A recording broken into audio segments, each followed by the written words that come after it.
people kind of get it immediately. I feel like there is so much ish cooking out there, but it's not explicitly branded that way. This kind of thing is really familiar. It's like the classic immigrant story. You know, you move to a new country, you search for the flavors of home, you don't have access to all the ingredients, so these hybridized dishes come about.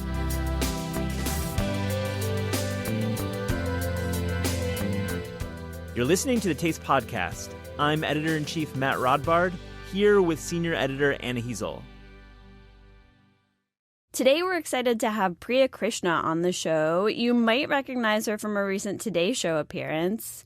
You might know her as the author of Indianish. You also might know her as the author of the Taste column that we call the country's best yogurt column, or for short, TCBYC. Later, Max Felkowitz will be answering a question from a listener.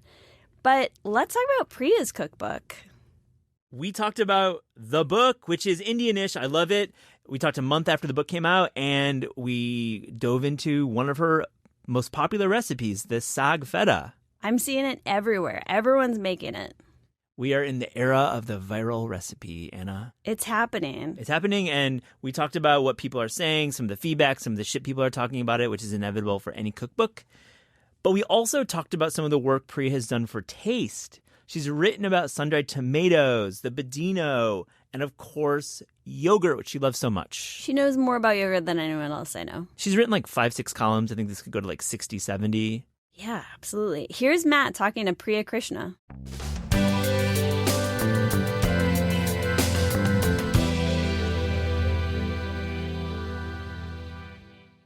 Priya Krishna, welcome to the Taste Podcast.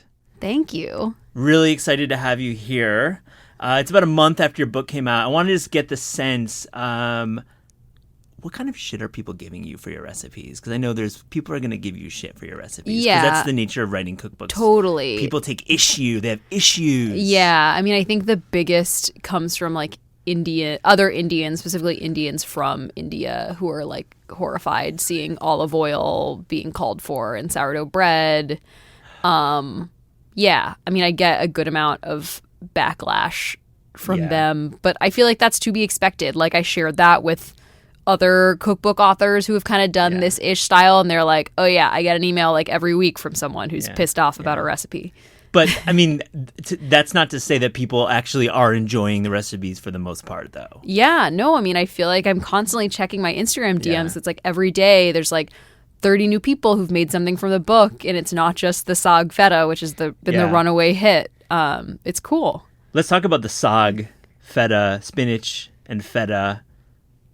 It's like miraculously universal. Yeah. Those flavors, that texture, those ingredients. Yeah. It's really taken off. Did not expect that at all. I feel like when you write a book, I don't know if you felt this way about Koreatown, but like certain recipes, you're like, oh, this recipe is really going to kill it. Like this is the one that's going to resonate. And I feel like it's never the one you think it will be. Yeah. Yeah, we had this kimchi snickerdoodle that Eric Briner Yang did. I thought it would like totally kill with like white chocolate. Yeah. And like it was like people were like, what the heck? Like that wasn't great. But it was pre-Instagram, unfortunately, so we didn't really have that like meme thing. But I will say this, I've seen your sag everywhere, and I'm wondering, why is this one taking off? I think it's something that people know. I think people know sag feta. It's like one of those dishes that a lot of Indian restaurants offer. And it's like the gravy is really good. It's made with whole spices. Like the twist is something that's really accessible and familiar. It's like taking a familiar dish and doing something like a little unexpected to it. And I think people know that spinach and feta, you know, because of dishes like spanakopita, these are flavors that go together really well. But what makes it Indian then? Is this the sag feta, the sag paneer? Just the sag paneer. Yeah, I mean sag paneer is a very classic North Indian dish. We're just subbing out the paneer for feta, but you're still learning these basics of Indian cooking: toasting your coriander and cumin, making a spinach gravy, then topping it with chonk, which is these spices tempered in oil. Oh, we're getting to chonk later. We are getting to that. I love that word, saying it out loud. I love cooking with it. Tempering is the shit. But let's talk about your FAQ. You start the book with a very ambitious, very fun FAQ, which I think is great. Reader, listener, hopefully you will be a reader after you listen to this, you should definitely pick it up and read the FAQ. It's really fun. But one question, why should I trust you? Like, why was that even an issue? I think that trust is a really important element in cookbooks. You know, I feel like readers want to know that cookbook authors have done the work and they didn't just like slap together recipes without testing them, that, you know, it's a really thought through book. I want people to know the work that went into the book. You know, I wrote the recipes. My mom wrote the recipes. I tested them. They were tested by 3 other people, then retested by me. Like, I feel like that work is important to say. If when someone invests in a cookbook, tries a recipe, it doesn't work, that's really disheartening. Yeah. You test it more than like 99% of the people, I must say, like, who do cookbooks.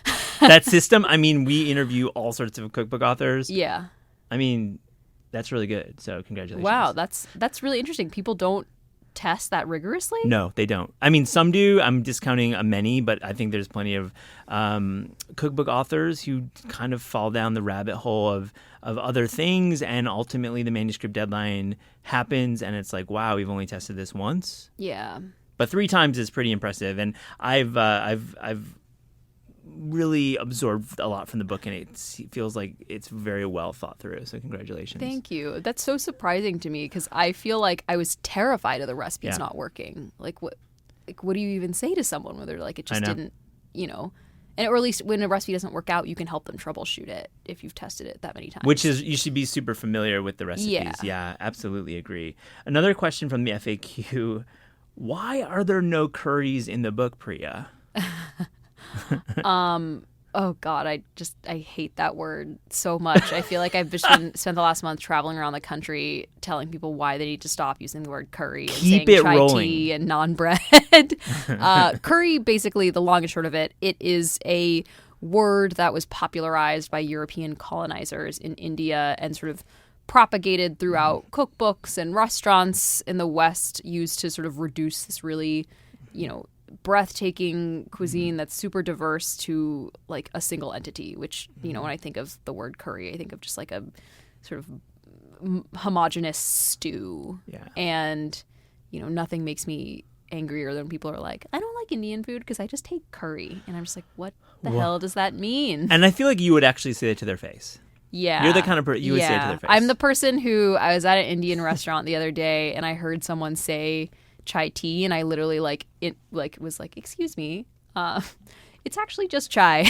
Yeah, it's redundant. Naan bread, redundant. Dal soup. Oh, there's so many. Yeah. It's so annoying. It is. And I think, honestly, the more you can remind listeners about these small things, the better, because they aren't small things. These aren't small. And I still look at like newsletters for food publications or just like open food publications and see chai tea or naan bread. And I'm just like, this is why are we still doing this? Yeah. I love the FAQ. I keep stressing listener to pick up the book and page through those first pages. Okay, let's get into chonk, because it is a really, really brilliant cooking technique. Why is chonk so critical to understanding Indian home cooking? Yeah, I mean, it's important because, you know, spices are obviously a really essential part of Indian cooking, but Indian cooking is not just like tossing spices into a pot and like, you know, hoping for the best. You have to really build those layers of flavor, and I think chonk sort of shows all that you can achieve with spices. What you're doing basically is heating up some oil or ghee, adding your spices. The spices, the oils in them sort of get activated when exposed to heat. And so you're getting the most out of the spices. And they also develop this really wonderful texture. And then the oil gets infused with the flavor of the spices. So when you pour it over a dal, you've got the richness of the ghee infused with the spices, the texture of the spices, the aromatics from the spices. And that's like really when you're rocking and rolling. Mm-hmm. And it really coats the starches that are quite bland with this fragrant oil. Right? Yeah, I mean, you can do it with rice. You can do it like we do it with dal, which is already spiced with, you know, turmeric, bay leaf, salt. But chonk just sort of brings it alive in level. this amazing way. Yeah, I think most like Western cooking, is like having a stew and they're just like putting the spices into the liquid, right? Yeah. And shaking it in, which is very different. Yeah, exactly. Like I feel like the reason why Indian food is so bright and complex is because we're activating every single one of those spices and building those flavors slowly. I want to talk about asafoetida, right? Hing. Hing. Did I say that right? Yeah, you said it just right. Right on. I love that ingredient. I bought it once on Amazon maybe 5 years ago. And my wife made me throw it out. I love my wife. Shout out to Mara. But it just wasn't working in our small New York City apartment. Is that a common thing? And first off, what is it? Well, hing, it's basically it's like a tree resin, essentially. And it has this really pungent, almost like garlicky taste to it. So great. And it's delicious, but yeah, you really have to keep it stored in a tight container because it, the smell is very strong. It's delicious, but the smell is strong. Like I keep mine like in a container in another container in my pantry, and it's like a teeny tiny container. Just a pinch will go a really long way. So what are you cooking? How are you cooking with it? I put it in chonk all the time, like especially when I'm doing cumin seeds in ghee with dried red chilies and some cayenne. I'll put a pinch of chonk, and that just really just adds so much to a dal. When I'm making like aloo gobi, right when I'm like once I'm almost done with it, I'll add a little bit of like a pinch of chonk and just kind of toss it around. I think the key with asafoetida. I think the key with asafoetida is that it's something you can't flavor something with asafoetida alone, but it's sort of a supplemental flavor that brings out the flavor of everything else. It's like MSG in a way. Like MSG. You have to cut MSG with kosher salt and other spices for it to actually activate. Right. But asafoetida is naturally occurring, right? Yeah, It's an organic product. Yeah, so exactly. Very interesting. Where you just buy it on Amazon or at your local market? Yeah. I mean, I have bought it on Amazon. You can get it at any Patel Brothers or other Indian store, and in the teeny tiny containers. That's all you need. Like, don't buy a big thing of asafoetida. Yeah, no, get a small listener. Like, you should ask Priya and I when you buy it and you cook with it. We'd love to see that happen. Yeah, for sure. So cool. Let's talk about your dal, which you entitle in bold letters in the book, Priya's Dal is the best dal. Truth? Yeah, I mean, it's really funny because I feel like you're not supposed to pick favorites among dals, but I just had to be honest that the Priya's dal is the best dal. It is basically like those sort of whole brown lentils, and when you cook them down, they just get this amazing, like nutty, buttery flavor. And yeah, it's like 10 times better than French lentils. They look a lot like French lentils, but they're so much better. Yeah. And, when you put that chonk on top, I mean, they're just so good. And I feel like a lot of restaurants, you'll taste a lot of cream and butter. And this dal tastes like it has butter in it, but there's no butter. Just the dal gets so buttery when you cook it this way. It's so good. I mean, it takes a little longer. It takes a little bit extra time, so I don't always have time to make it. That's why there's the most basic dal, because that cooks in 6 minutes. This cooks in 20 minutes. Oh. But it's not bad. 20 minutes. Come on. It's it's not bad at all. I am just saying from my lazy cook self. No. Sometimes you don't have 20 minutes, but I think it's the best dal. Speaking of quick cooking, I have to shout out one of your last recipes is a dump cake. You have a dump cake in the book. I have a dump cake. Was that just like something you were talking to your editor about? Like, hey, listen, I gotta do this dump cake. No, this dump cake is required. I knew the dump cake was going to be in the book like the day I sold this book. I mean, I can't think of a dessert that's been sort of one of the desserts that's been like a bigger part of my life. I would go to Ann Arbor, Michigan and visit my aunt Anvita, and she's an unbelievable cook. But what I loved was this dump cake that she made, and she got it from an aunt who I think read it in some like 1940s Americana cookbook and just found it intriguing. And baking as we know it isn't as common in Indian households, and she was like, oh, this is super easy. You just layer box cake mix, butter, pecans, cherry pie filling. What? Yeah. Cherry pie filling just shows up in there? Canned cherry pie filling. It's so good. We'd have it with like a scoop of vanilla ice cream, and it's so easy too. It's so good. I felt so bad because when I called Anvita to ask her for the recipe, she was like, wait, you're writing an Indian cookbook and this is what you want from me? Oh man. Even though she's an unbelievable cook. Yeah. but this is the recipe that I felt the most nostalgic for. I think your book is kind of sneaky in that it's basically vegetarian. You have 1 chicken dish and 3 fish dishes in the entire book. Yep. What does this mean? I mean, it's just how we eat at home. I feel like I never grew up eating much meat or craving meat. We didn't. My family didn't eat meat, not for like religious reasons, but just cultural reasons. It's not how they grew up. The standard North Indian meal for us, at least, was lentils, rice, salad, a sabzi, and roti, and that was plenty filling. Like there was no room. We didn't need meat, and I didn't want to make a big thing about it. Although I maybe should have, because so many people ask if the book is vegetarian, and I'm really excited to say it is. Yeah. But yeah, it's just how we ate, and it's been really cool to see. Like I feel like this is how more and more people are eating. They don't need meat to be the center of the table. Yeah. It's very modern in that way, and I like that you didn't oversell it personally. I think that might have like distracted a little bit from the overall meaning of this book, which is the hybridized, exciting world of Indian home cooking, right? Mm-hmm. And you don't need to like put that. It's why the ish. It's like you don't need to put that in a box, right? Yeah. How are people, like, when you've been on the road for a month, are people understanding the recipes? Are they getting what you're trying to do? People kind of get it immediately. I feel like there is so much ish cooking out there, but it's not explicitly branded that way. Yeah. So I think that, like, this kind of thing is really familiar. It's like the classic immigrant story. You know, you move to a new country, you search for the flavors of home, you don't have access to all the ingredients, so these hybridized dishes come about. I also think that, like, I think people are really surprised in a good way about how simple the dishes are. Yeah. I think people kind of expect Indian food to be this laborious task. A lot of people do, but you know, these dishes are the things that my mom made when she only had 20 minutes. Yeah. And they are legitimately 20-minute recipes. I've tried them. So let's move on to some of your work at Taste, because you've written quite a few articles for us. I wanted to go over your yogurt column. Yeah. The country's best yogurt column. Yeah. I kind of pushed you into that one as your editor. I'm sorry. I don't know if you like it.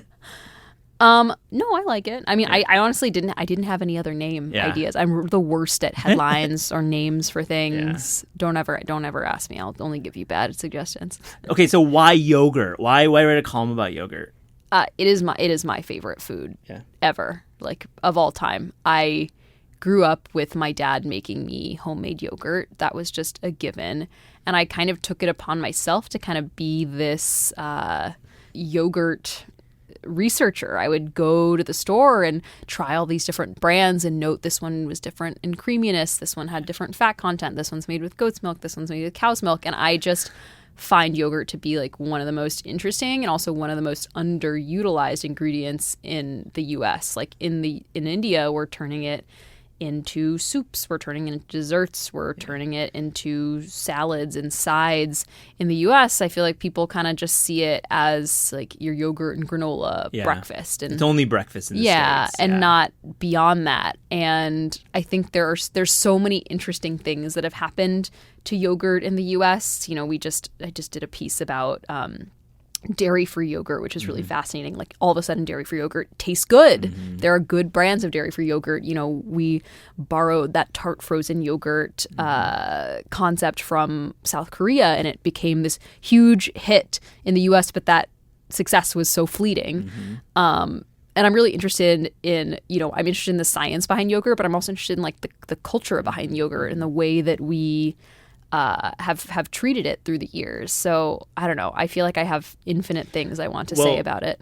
The column, you're on like number 5. You just filed a copy. I've not read it, but it's a rant against non-fat yogurt. Yeah, I tease that one out. I can't wait to read it. Yeah, I have a lot of strong feelings. I have a feeling you're not want me to like say even stronger things, but I mean, basically the kicker is like, unless I need a substitute for spackling paste, you'll never find fat-free yogurt in my fridge. Yeah. But I interviewed a bunch of chefs who, cook cuisines where yogurt is essential, and people were like, what I think fairly harsh towards fat-free yogurt. Charles Billies, who runs Soufla in San Francisco, was like, if I were Italian, I'd never suggest fat-free mozzarella. Oh, man. Why would I suggest you buy fat-free yogurt? Even reduced fat. Yeah.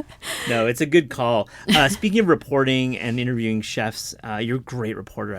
That's one of your many strengths. And you wrote this piece last year about the sun-dried tomato trend. Mm-hmm. How did it happen? Where did it go? What did you find out about it? I was so excited to do that piece because I personally love sun-dried tomatoes, and I'm bummed that they're no longer trendy. I mean, basically, it kind of happened like what happened to kale. Like at first, when it came out, people really excited. This is something different. You're taking something familiar like a tomato and drying it out and giving it these sort of umami-like qualities. But then it was everywhere. Then it was on the menu. It was on the menu at fine dining restaurants, but it was also on the menu at like Panera Bread. And as soon as it hits the Panera Bread menu, chefs are like, "Oh, this is super passé," and it was immediately gone. But it was fascinating talking to Ruth Reichel about it because she hates the sun-dried tomato, and she sort of tells me about how when she was a critic and she'd see it on the menu, she would just sigh, and it represents all of the worst qualities of the tomato is what she told me. And it was really funny because I was just quietly like, well, I disagree. Disagree with you, Ruth, but thank you for your intel. Love Ruth. And you wrote this piece about the budino, which I think was also a bit of a trend. It still remains. What is the budino and why is it so important? I mean, budino is basically just a fancy name for a pudding. Yeah. Like, as one of the chefs pointed out, you're just taking something that is very well known in the U.S. and like slapping a nice name on it and serving it in flavors like salted caramel and giving it like a cookie crust. But you really got into why it was such a kind of a tool for the restaurant chef. It's high margin. High profit. Yeah. And it's easy to make. Yeah, it's super easy to make. Like they would tell me that they would make like 100 budinos during pre-service, and when someone ordered it, literally all they had to do was just like go over to a speed rack, grab one, and serve it. Someone told me that they did like a restaurant week menu where they gave the option of 4 desserts, and there were 200 covers, and 200 out of 200 covers chose budino.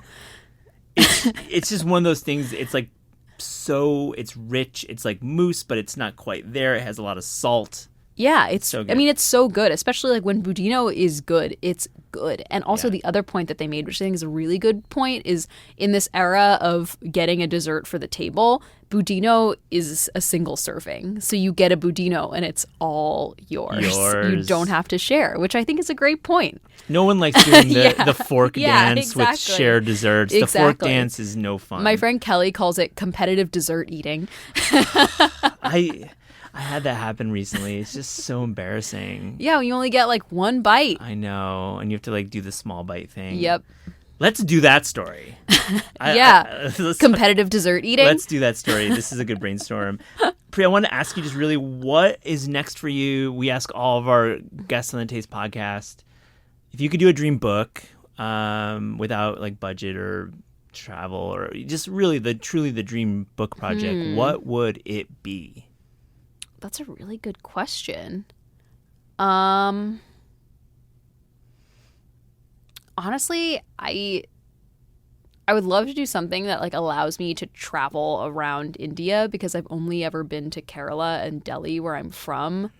I mean, I would love to sort of look at all of the ways that like the diaspora has formed. Like I was talking to Andrew Nguyen about how in Saigon there's an Indo-Vietnamese community, or, the Jews who post-World War II settled down in Bombay. Like, what does Indian Jewish cuisine look like? I don't know. Like, I mean, like Indo-Chinese food is well-trodden territory, but I'd love to go to Calcutta and go to some of those OG places run by Chinese immigrants living in India or their kids. I don't know. I just I love looking at the ways that cuisines like meet and mingle in really natural ways in the way that my book has done it. So it'd be really interesting to hear other people's stories. I think your reporting chops would really shine through too with that work. I think it's a very challenging project, but I think you're up for it. Yeah, I think actually someone I know is doing something somewhat similar to that. So at least if I don't get to write the book, I get to read the book later. Yeah. Well, good luck. Thank you for joining the Taste Podcast. Thanks for having me.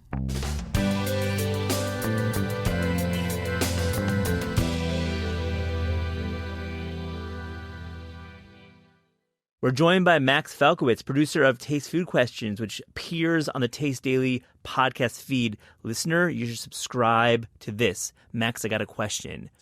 What is the difference between ice cream and gelato? So it depends if you're asking an Italian or a reasonable person. But basically, gelato is the Italian word for ice cream, and they're essentially the same thing. And depending on where you are in Italy, gelato is going to be different. So in some places, it's going to be more rich and eggy and creamy, and in some places, it's going to be much lighter. Now, in practice, what we tend to mean in the U.S. between ice cream and gelato is, according to the FDA, which is the governing body of all things related to frozen dessert rules and decisions. Also kind of a big bummer a lot of times in our world. Extremely a bummer. American ice cream is classified as containing more than 10% butterfat by weight. If you want to sell frozen custard, which is ice cream with eggs, it has to contain 1.6% egg yolk solids. Gelato doesn't meet that threshold. Gelato is made with a lot less fat and oftentimes, but not exclusively, without eggs. So the butterfat percentage is closer to around 4 to 5%, depending. And what that means is it's a lot lighter on the tongue. The fat isn't going to numb your mouth as much, and so the flavors come through really, really. And there's a scoopability for gelato that is second to none, really. I mean, that's why a lot of people like it. I think you can spoon it within a second of being in the bowl, right? And the wild thing about that is it's entirely a function of temperature. If you were to store gelato at the temperature that you store American ice cream in American freezers or in American scoop shops, it would be hard as a brick because it doesn't have enough fat and it doesn't have enough air pumped into it to be that scoopable. So the trick that gelato shops use is they keep their freezers at warmer temperatures, and they serve the gelato pretty much the day that it's made. And both of those things factor into making something that's very fresh and very scoopable and that tastes really bright and clean on the tongue. Putting you on the spot, what's your favorite gelato flavor, Max? Pistachio, always. Such an Italian flavor. I mean, you think about Sicily, right? So Sicily is like nowhere does gelato like Sicily, and nowhere does pistachios like Sicily. And if you have really good Sicilian pistachios, they taste almost juicy. Like they have this incredible honey, bright, juicy flavor to them that just comes through so clearly in a really clean Sicilian gelato. Put you on the spot. We can't get to Sicily, but we're in America, maybe in a city. Where am I going to get some good gelato? So it's not technically gelato, but I think it's very much gelato in spirit. Brooks Headley's Superiority Burger is making arguably the best ice cream / gelato in New York City right now. And for $6, you get a little composed dessert of 1 or 2 flavors and a topping, and it's clean, it's beautiful, you're eating it the day that it's made, and it captures that gelato experience perfectly. And he shops at the farmer's market, and really it's a seasonal flavor typically with him. Yeah, it changes by the day, sometimes by the hour. Really exciting place. Thanks, Max. Appreciate it. Thanks so much.